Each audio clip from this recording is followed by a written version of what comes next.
Hey there, everybody, and welcome to Inventors Launchpad. This is Carmen Danisco, your host. And today on Launchpad, we have a real treat for everyone, an expert in the field of the infomercial, producing products, getting your product out there in the right sequence, the right order, and the exact way to do it. His name is Brian Fazzulo, and he is a president or CEO, and I'm sure he'll explain it over at Blue. And let's bring him on and let him kind of fill in the gaps of what I missed. Hey, Brian, you over there? It is always fun to talk to another handsome Italian man. Well, thank you. Thanks for the compliment, Brian. Listen, I don't know if you heard my little intro there. I'm sure I missed a whole bunch of stuff. Maybe you can give the audience a little bit fill in on what you do over there and what you've been doing in the past. Yeah, no sweat. Can you lower your cans? I'm getting feedback, if you'd be so kind. I can. How's that? Let me see. Hello, hello. Oh, look at that. It's so much better. Excellent. See that guy? He's a pro at everything. So, Carmine, first of all, thank you very mumuch for having me on the show. While I am an owner in the company, I don't like the title of anything because I try to run creative around here. So I mostly deal with creative and business development, whereas other people do accounting and all those sort of things. But my story is actually very, very fun. I came out of college as a sportscaster. I've worked for ABC, NBC, CBS, and Fox, primarily in a sports capacity. Then I moved on to talk. And talk shows on television there are not many of them, right? You don't just become a talk show host.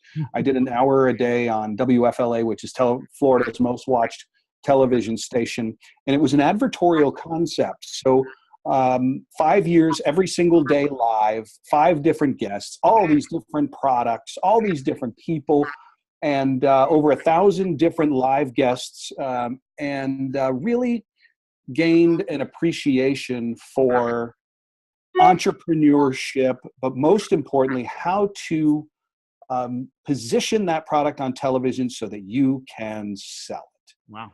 In turn, one of my guests on my show was a guy named Kevin Harrington, whom many of you know, who was a host of Shark Tank.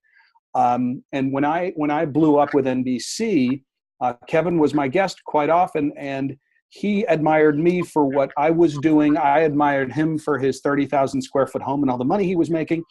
And I decided to come over to the direct response side full time. Direct response, of course, being another term for infomercials, or what we like to call performance-based marketing, because we have to sell product or we don't eat. It's just that easy. Yeah, I understand that. No doubt about it. Now, when you talk about performance-based, what is like a number that you want to hit, or how does it work? Well, how do you calculate it? That's a fantastic question. Many of the marketers, I work with entrepreneurs and marketers, which can benefit everyone. Somebody comes to me with a product. There's 2 things that can happen, and they're both a challenge. There's success and failure. No, stop that. Yeah, failure is tough, but success can be very, very tough as well, because the average entrepreneur doesn't have the resources to, for example, put 1 million products on the water from China to get it over here. I work with people that do. So I can often bridge the gap between marketers and entrepreneurs, or just work with entrepreneurs or marketers. But to answer your question, it's not unlike American Idol. We will take a product, we will write it, we will shoot it, we will edit it, we will cast it, we will deliver it to all the television stations, we'll put it on TV, and one of 3 things is going to happen. It's going to be a hit, which we can go into. I have many hits right now, which is, it's going to return $3 for every dollar you spend on television, $4 for every dollar you spend on television. It could be a turd in a punch bowl. And you and I have experienced those, where even though we made what we thought was a great commercial and a really wonderful representation of the product, it just didn't hit with the consumer at home. They just didn't want it.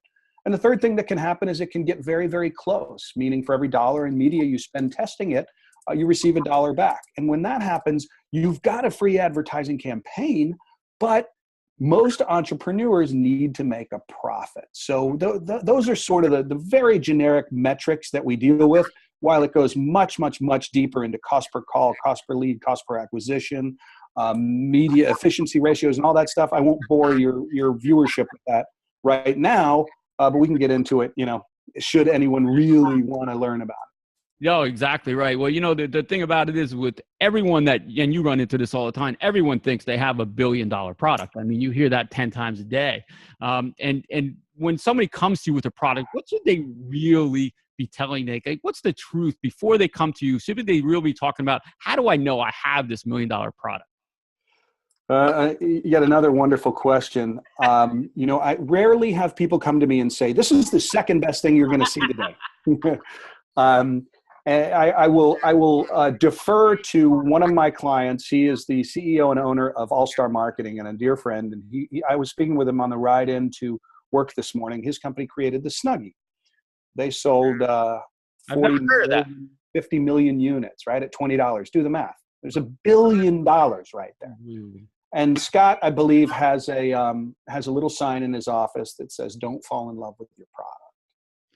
So even though you think it's the best thing and everybody in the world tells you to follow your dreams, it is often wise to get advice from a professional, a you, a me, a Scott Boylan at All Star Marketing, to really, so that you don't overinvest in the wrong place. And so you don't go through gyrations that you might not have to because you fell in love with your product. Yeah, no, I totally agree. What I see, though, is what you guys are doing, your service, you're actually helping people, because everyone that has this $1 million product, you could actually have them come in, you could put something together for, even if it's $5,000 or $10,000, it's better than them spending $100,000 filling up their garage with product that no one wants to buy or could be a big hit. But you're giving them that shot to be able to test their idea. Sure, and there's lots of thieves out there who will make false promises, and it hurts my industry as a whole. We've been very fortunate in that we've seen tremendous success, and we don't need to misrepresent ourselves to entrepreneurs. Yet there are still a lot of people who will. So you got to find the right person. You've got to trust them. Are your NDAs intact and all that kind of stuff. But I'm looking at a product on my desk right now that I went and I found at a show. It was the Impex show, Bob Sousa's organization, and I saw it and I said to the guy, "What in the world is this? This is spectacular." And he said, "Well, thank you. I've been developing it for years, but I haven't been able to properly market it. I'm looking for a partner." And I'll share the entire story. It's unbelievable.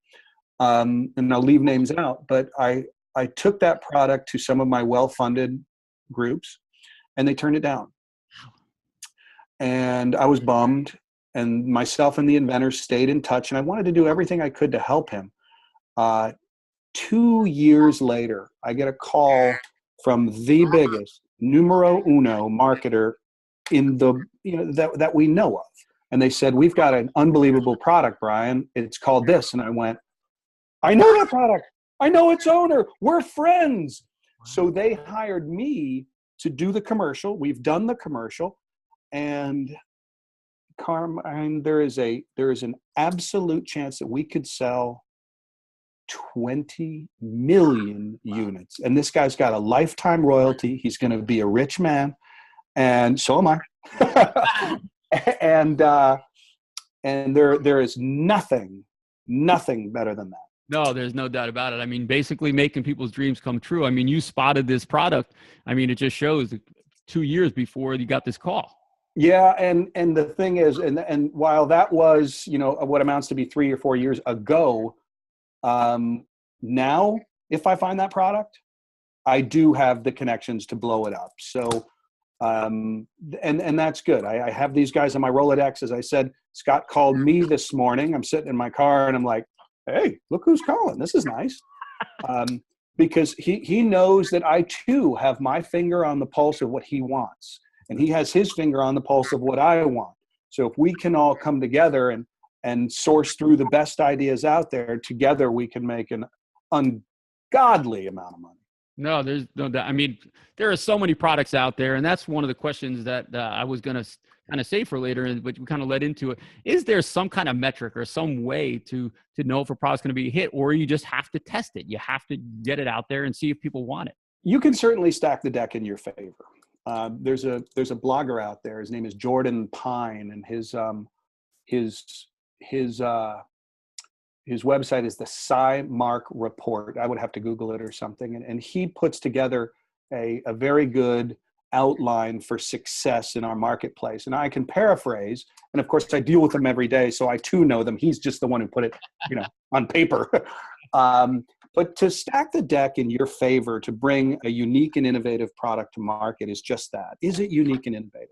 If it's already on Amazon in 20 different places, that's not a good sign. Does it solve a problem? In the beginning of a lot of our infomercials, I'm oversimplifying here, but we would say, are you sick and tired? There's got to be a better way. And that rings true to the American viewership. I really am sick and tired of that. When you've got your broom and you're sweeping it into the little sweeper and that little line is there, and you just keep moving the line back. Well, we just launched a broom, which is going to be wonderfully successful. And in those demos we use, does it solve a problem? Another thing as you go down that hierarchy of needs, can everyone use it? On the phone call this morning with Scott, we discussed a couple of products, which I think are unbelievable. And seasonality can be difficult. If it's something that's used in the snow, can you sell 250,000, even 1 million? Yes, but can you sell 20? No. Because Walmart doesn't want it on their shelves in June, July, and August. And Walgreens and all these guys. So does everyone want it? If it's a new spin on a mop, bro, and it's unique and innovative and nobody else is selling it, everybody needs it, right? Yeah. If it's for people with glasses, there's still a lot of people, but you're segmenting yourself. So do you have a low cost of goods? Often to swim in our waters, you've got to hit that $19.95 price point. Very fortunately, right now, we're starting to see a lot more success in the $40 price point. We're saying 40 is the new 20, which is good for everyone. Mm-hmm. So those are some of them. Is there a continuity play? Will it fit properly on a shelf at Walgreens, Walmart, CVS? But unique, innovative, and demonstrable. Does it make your whites whiter, like Billy Mays said? Does it make your whites whiter, your brights brighter? When Anthony Sullivan said, long hair, short hair, my hair, your hair, do you have animals? Do you have kids? Do you have animals? Do you have kids that act like animals? Then you need So you got to stack the deck in your favor, and there are certainly many ways in which to do that. Yeah. It seems like there's a process. You're getting it on, you're doing a direct response, but it seems like you want to move it over into retail. So it's a lot of timing involved. But as you progress into retail, obviously the orders grow bigger, and that's where the real money comes in. Obviously, even the direct response, I'm sure there's a lot of money involved in it. But it seems like there's a planned sequence, and that's what these inventors need. They don't have any idea or any clue what's involved in taking a product through these sequences. No, I call it Herculean. It is very few products actually make money on television these days. Mm-hmm. Back when there were 13 channels and Kevin Harrington and Ron Popeil and these guys were doing that kind of stuff, there was a lot of money on TV. Now it more or less is a retail play, driving it in there. And again, it's really hard for an inventor to do that. I mean, they would have to go in and solidify deals with Walmart, put 1 million of them on the water from China. I mean, while it is the American dream, it is a lofty expectation. No, very, very, very lofty. I agree. And you need help. You need the right team. There's no doubt about it. Obviously, somebody does it by themselves and they do make it, but also people hit lotto. But in the real world, You need to get the right people on your team. And that's where you guys come in. I mean, what you guys have done in the amount of years that you've been in business is really astronomical. I did some research on the company. I've seen the facility that you're in. It's amazing the things that you guys can do. And you're just not doing videos and infomercials there. I mean, what are some of the other stuff that you do there at this facility? You know, probably 90% of what we do is direct response. We manage the largest online travel agency in the world. That is an enormous account. We have a full media team. We have a .com team. We have an Amazon team. So we want to be able to help people go from concept to to completion, all under one roof. And it's I knock on wood, man. I'm just the guy who loves what he does and comes up with these crazy demos. I'm working today. I've been working all yesterday and today to get a shark to bite one of my products. Okay. And that's what I do for a living. It's the silliest thing in the world. But I've got 3 offers. I've got an alligator. I've got a professional shark guy who, for $5,000, is going to go under and get the shot I want. And then I'm working another angle so I can weigh my circumstances and get it done. But it's oftentimes these very grandiose marketing positions that can help differentiate yourself. My friend Phil Swift down in Miami, who I do not work for, ever since he took that boat and painted his product on it, he's made generations of money from that.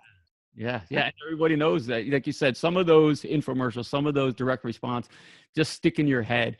And that when you start talking about them, you just start imagining, those products. And it's just awesome being able to see that. And actually seeing people make money, obviously, is the end result. But it is a lot of fun to see somebody's face when you tell them, hey, the product was a hit. I mean, you've probably had some great conversations and phone calls, obviously some bad ones too, but some of those conversations must be a lot of fun. Yeah. And don't kid yourself. We have more bad ones than we have good ones. It is, a record, the industry will tell you somewhere between 1 in 20 or 1 in 60 will work. That depends who you're working with. True. If you use one of these jobbers who promises the world, and he takes your money and gives you an average commercial, average media placement, average website, you're gonna have average results. Even when you engage me, and I'd like to think I'm right up there with the best. I have many contemporaries who are phenomenal. They fail. But to answer your question, informing someone that they've created a global brand and to strap on their seatbelts is there's nothing better. I honestly launch probably a new product or a media campaign every week.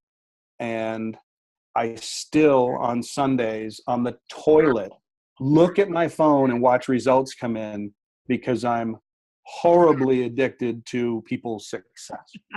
I'll let you in on a real secret there, huh? Yeah, that's a picture right there. But the thing about it is what again, when we see it here at the Launchpad a lot, inventors think they're the only ones that are out there beating the sidewalks, trying to get their products out. And the numbers are phenomenal. And that's the thing that you guys see daily. And some of the things you touched on, there are hundreds and thousands of people fighting for that position to get their products on store shelves, on TV, and then to be able to whittle it down to 1 in 60, 1 in 80, to be able to do that is really a phenomenal thing. Well, that's quite frankly where you guys come in, which is a great resource. As we work together, I try to only take the high-end, reputable liaison and listen to them. What do you got? Yeah. And then they'll make their pitch to me, and we'll make decisions based on that. Could I sit here all day, every day, and look at everybody's product? No. 80% are going to be crap. 20% are going to be okay, and of that, 1 is going to be really good. And I don't have the time or resources to help the people with the product that I say crap. I say crap from a direct response perspective. They could be great products for retail, for anything. I mean, there's a lot of products that I've passed on that have been big hits. Don't get me wrong. But for what's tailor-made to my expertise, which is creating a compelling commercial that makes people buy, I can't vet through everyone else's. You guys have the ability to find resources for everybody, and then you pull me in when you whittle down your top 20. We look at those together, and hopefully we can find out which ones we want to invest in. Yeah, no, I totally agree with you. And again, for listeners out there, we've worked with Blue Water and Brian, and you don't find too many people out there that are as honest and giving of information as these guys. They're not looking to just take products. They just want to tell you truthfully, one, what you can expect. And that's what's so important about what these guys do, is giving you the truthful, what you can expect out of this product. And as Brian said, you're going to get these smoke and mirror guys that are going to tell you and fill your head up with, flowers and butterflies until it hits the fan. And what's good about what these guys is they can actually do what they say they can do. I had lunch with a guy last week, and he's a phenomenal entrepreneur, and he's got a lot of inroads, and he's doing well. And I've worked with him on numerous occasions, and he made a pitch to me. We were at a barbecue joint, and he was so excited about it, and that can cloud your mind. And I said to him, "Well, I'll tell you what it is." He wouldn't give a crap. He said when you drop like your glass of milk, you would have to pick up all these shards of glass and then the milk. And why don't we make an attachment that goes on this, on a sweeper vac that goes on there, and it cleans up both the glass and the milk. And my reaction was, while that would be a convenience, I'm not going to the closet and getting my sweeper vac, plugging it in, then getting my attachment, putting it on, vacuuming this, then taking it off, then going to the garbage, then disposing of it, then putting it back, then unplugging the sweeper, and then putting the sweeper back. Exactly. And he looked at me like, "Oh my God, you're right." I said, "I'm just cleaning the damn mess, like, with a sponge or a paper towel, and I'm going to throw the glass away." It happens in my home all the time. And I have more inventions around my house than anybody. But, it was, he took it, he went, "Okay, you're right, I'm sorry." And I'm like, "No, dude, it's cool." Because, for every one of those or every 90 of those, there's going to be some that actually resonate. And unless they come, then we're all out of business. Correct. Well, an inventor is going to invent. And sometimes, even myself, I'm an inventor. We invent the problem, and we think we need to fix the problem that we've invented. Yes, you and I worked on one. I thought it was going to be a hit. I thought it was unique and innovative, and it solved the problem. Upon further review, it probably was a solution looking for a problem. Correct. And we had spent some money on it, and we failed, and we shook hands, and that's very, very real. No, very, very real. Exactly. And that's what we try to do, is prepare even our viewers, people that come in, or people that are going to go to see you guys. They have to be prepared on both sides. Some inventors aren't. I've had inventors storm out of our office telling us we don't know what we're talking about. And I don't know if that's has happened to you guys, but like you said, you have to give them the real information. Yeah. And again, do a real search. Don't do a search online with the hopes that you're not going to find it. There's a place out there called Amazon. Odds are, with all due respect, what you're trying to sell is on Amazon or Alibaba in some manifestation. If it's not, fantastic, but don't go to Amazon. Don't not go to Amazon because you don't want to dispel the myth that you've got the greatest idea in the world. Correct. Because I will, and you're done. When I get the call, "Hey, Brian, it's a hot dog that whistles Dixie," I'm going to go to Amazon. I'm going to say, "Is there a hot dog out there that whistles Dixie?" There's going to be 7 of them. I'm going to say, "Hey, I don't want it." Right. No, you're exactly right. We call it blind searching. And I try to tell our inventors that being first to market isn't what it's cracked up to be. So even if you are first and it's not out there, there's a reason. And I'm sure you've run into that too. Yeah, I've had marketers tell me, I don't have to be first to market, but as long as I'm first to be second to market, and you've got the money, you've got the power, you've got the VC, you've got the marketer, you can beat the guy that's first to market. Sure. Which wasn't entirely corroborating what you had said earlier, but along the same vein. if your product is strong enough and there is one person out there and they are not well funded, or their patent doesn't hold up, or they're not good at what they do, or they don't have a marketing team, you can win. That's right. I totally agree. So I agree. And, having the products out there and giving people the real information is one of the greatest parts about it. And the people don't have to agree with us. They don't have to agree with you. But the main thing is you can go to sleep at night knowing that you did whatever you could do to help them. That's exactly it. I went into a Double Eagle Steakhouse in New York City, and I saw a quote that said, "Tell the truth and fear no man." Yeah, right? That's very good. Sounds exactly right.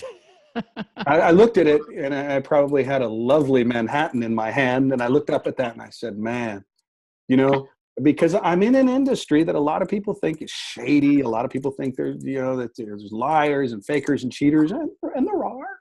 Sure. But as long as you tell the truth, then you fear no man. No, and by the way, that's all over the place. Yeah.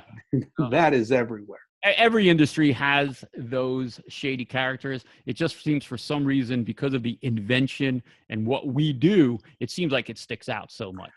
So let me ask you my own question here. So, Brian, how do you tell the fakers from the pretenders? Good. The pretenders from the real deal.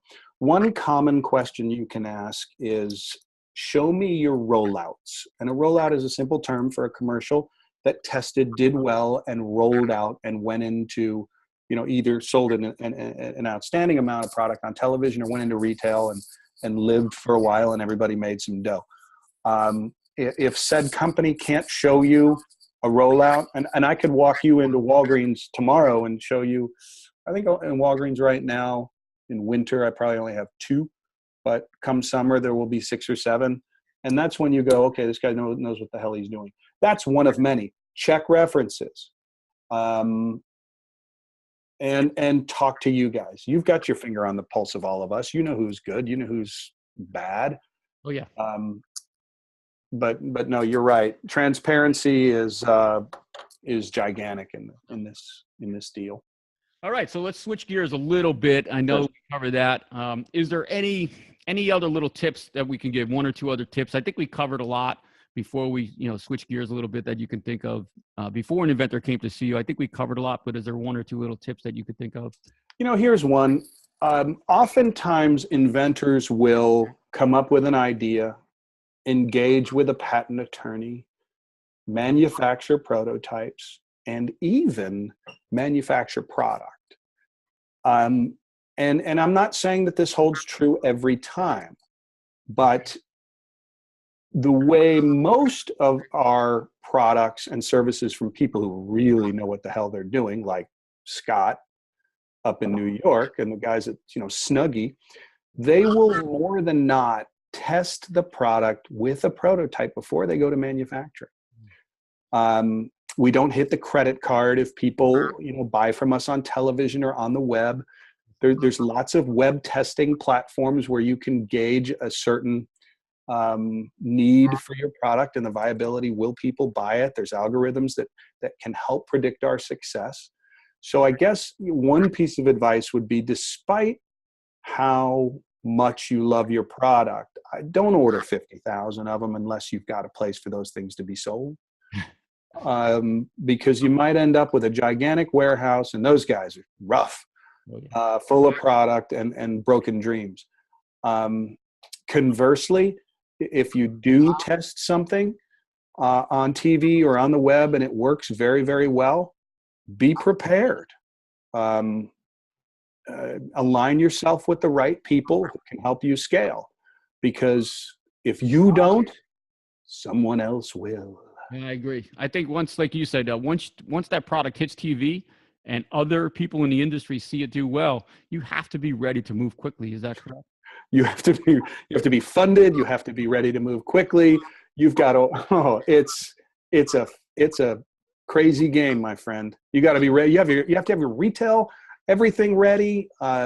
This is not tens of thousands of dollars. This is not hundreds of thousands of dollars. Yeah.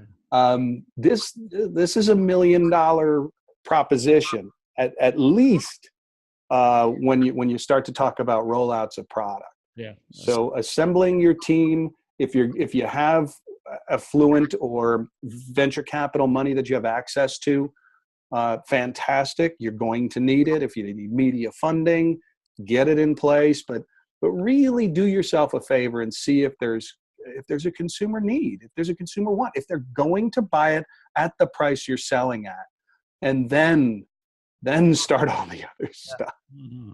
I totally agree. No doubt about it. Being prepared is probably the biggest thing. Having a good product or a good idea is probably a piece of the puzzle, but all the rest of the things that you guys do is probably most important. From your mouth to God's ears, I hate to say it. I oftentimes you'll hear it as well as I do. I just happen to do it for a living, and so do you, but you'll hear people say, man, I need the next $1 million idea. And it's like, okay. No, you need the next $1 million team. Because ideas are a dime a dozen these days. And I hope this isn't sobering information for people watching. It just happens to be real. True. It's like, if you have the next million, all right, my last little story, I don't know whether it makes sense or not. Let's say that your viewer right now has found the fountain of youth. I was walking through Kentucky and I fell in a lake and I haven't grown older ever since. It's the GD Fountain of Youth. Okay. That is phenomenal. You are bound for riches. The challenge is that Maybelline and Guthy Renker and all these manufacturers and marketers of high-end cosmetics have already said, we've found the fountain of youth, right? So how are you going to get your message out there? Who's going to listen to you? How are you going to verify it? How are you going to be able to make claims to the Federal Trade Commission that you found the fountain of youth? First. So you need to align yourself with people who can take this and immediately set up a licensing deal and have them spend $50,000 to get a 510K or to get clinicals done. I mean, it's not just as easy as saying, well, here's the fountain of youth, let's turn on the money tree. No. And hopefully that's a reasonable analogy. But that happens to be the fountain of youth. I mean, imagine you found something that's not the fountain of youth, but you're pretty excited about it. There are many, many hurdles with which you have to jump through properly in order to engage the masses. No, I agree 100%. Following the right sequence is so vital, and having the proper funding, the proper resources during that sequence is imperative. There's no doubt. Yeah.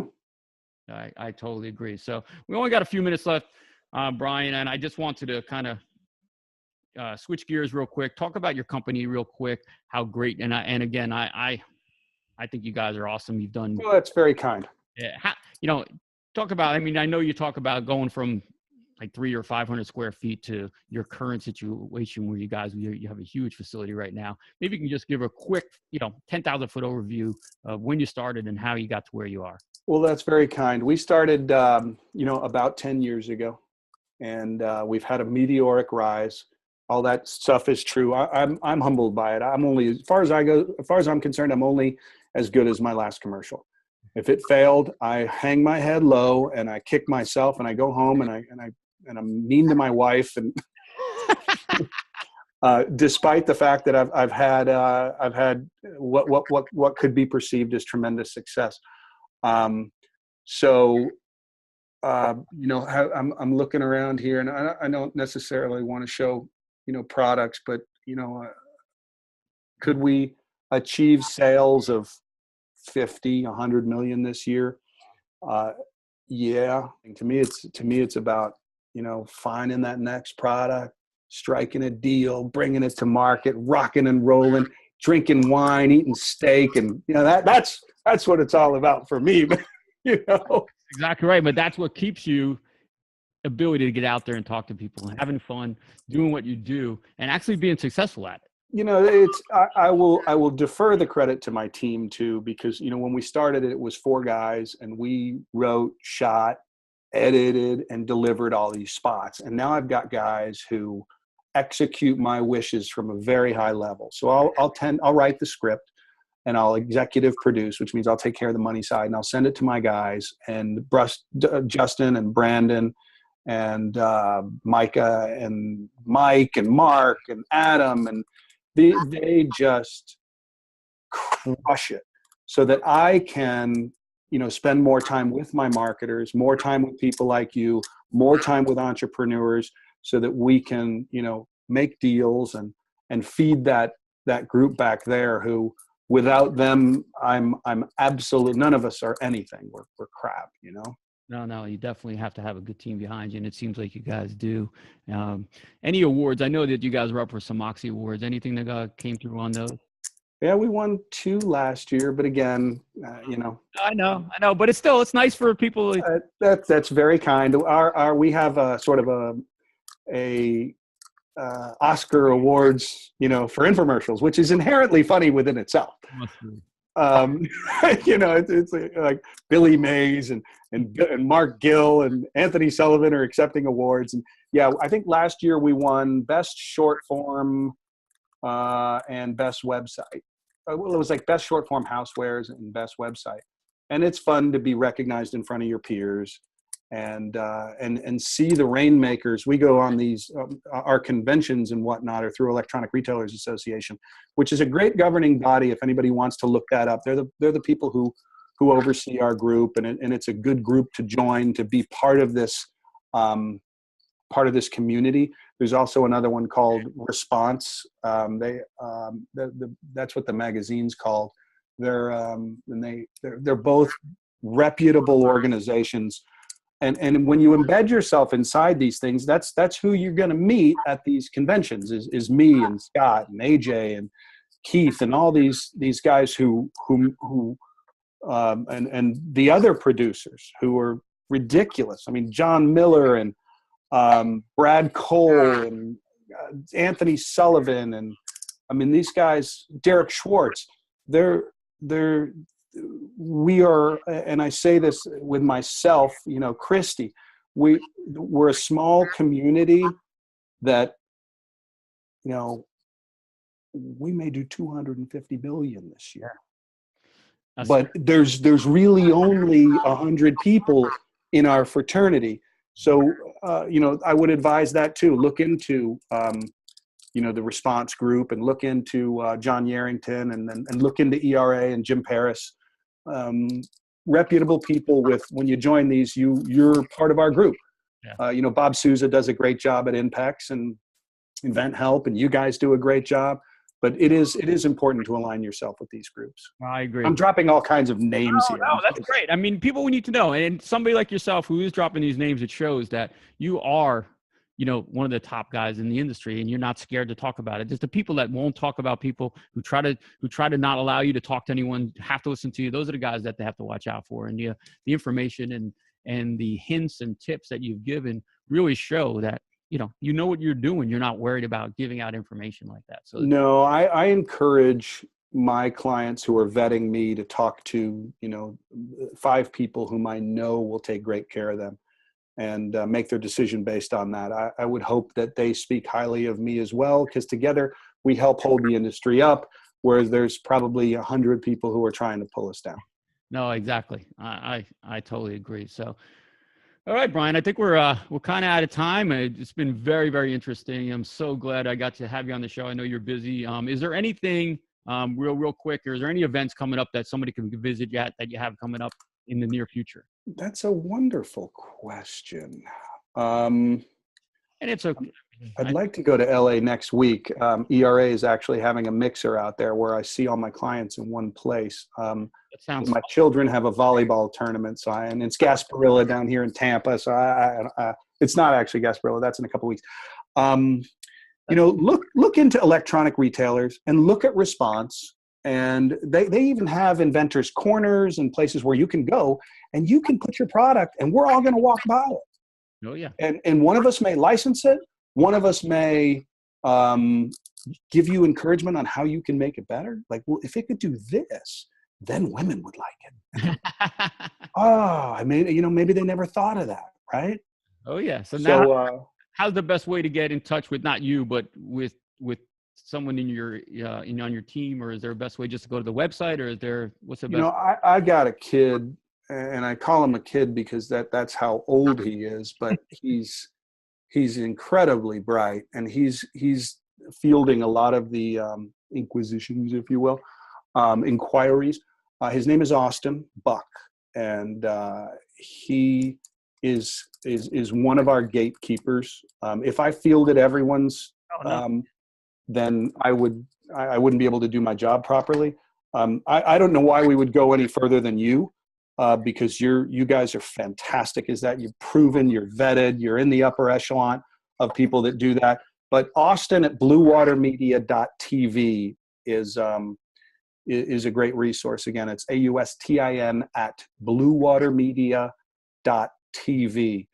And he'll be able to, at very least, point you in the right direction, or have you come see the studio, which we're shooting these crazy commercials every single day and editing them. And it's like the Willy Wonka of infomercials. I was in your studio one time, and it smelled like the greatest restaurant I could think of. I was actually hungry in there. You must have been shooting some kind of... Gordon Ramsay was in the studio. Wow. See, there you go. And I was just like, what? I'm getting hungry just standing in here. Yeah, Gordon Ramsay. We currently have an infomercial with Wolfgang Puck. I'm in it. It's called, I like to imitate Wolfgang Puck when I do it, but it's the Wolfgang Puck Pressure Oven. So it's a pressure oven that we produced, and it's selling very well. And I actually went out to Wolfgang's restaurant, and I did a whole story on how this pressure oven works. And sometimes I insert myself into these commercials because I used to be really handsome. Well, it's great. I mean, that's what I could see, that you love what you do. You're having fun, and that's what it's all about. And making some money on the side. I mean, what more could you want? That's it, man. That's it. I like to think we're dream weavers. Unfortunately, we fall on our face just like everybody else. But when the dream comes true, they ain't nothing like it, my man. Here you go. Nothing. All right, my man. Well, Brian, I thank you so much for being on the Launchpad today. I would love to have you back at some point, because there was so much more that we could have covered, I'm sure. But again, I wish you luck in the future, and congratulations on all your successes. Thank you. I hope you hit the record button, because there was a lot of good crap in there. You take care, my friend. Thank you, buddy. Be well. Bye.